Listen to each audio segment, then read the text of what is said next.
My name is Ted Wacker, and I am a plaintiff's attorney. I've been doing this about 30 years. I've got my own firm here in Newport Beach, and we represent plaintiffs in personal injury matters.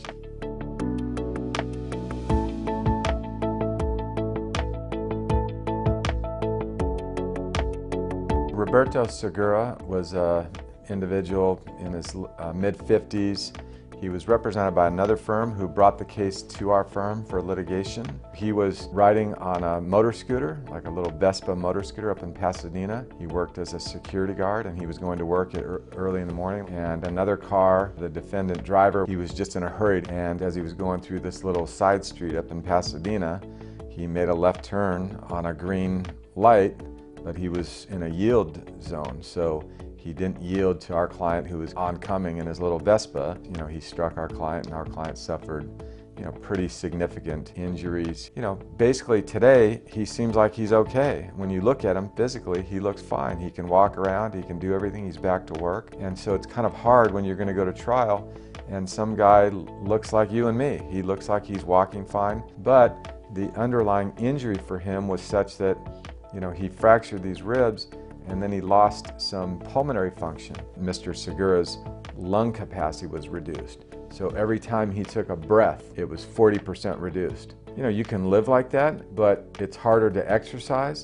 It's harder to sleep at night. Every time he slept, he'd lay down on his back and he'd feel like he was gonna die because he wasn't getting a full breath of air. And every night when you go to sleep like that, that can be wearing on your mind. And I think that's one of the areas of the injury that really needed to be highlighted. The other issue was the lacerated spleen. We need our spleen because it's one of the organs to protect our immune system, and if we don't have it, we're at risk for infection.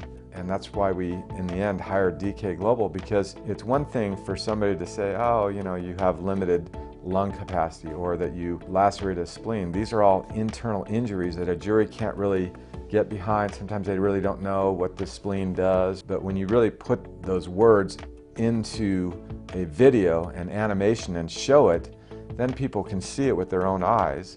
And even for attorneys, sometimes it's helpful for us to see it so we can kind of put it into context when we get up there and explain to the jury what's going on.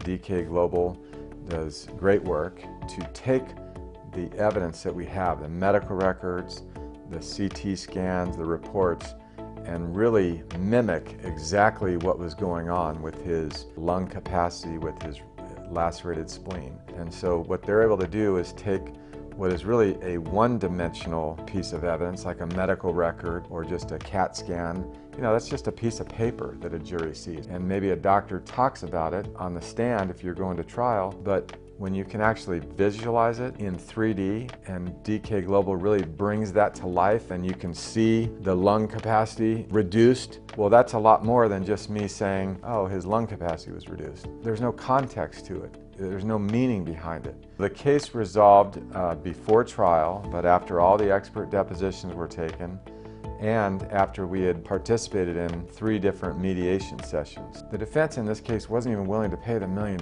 initially. Then we brought the visual aids in, they see what's going on. Finally, we settled the case for just shy of $3.5 million.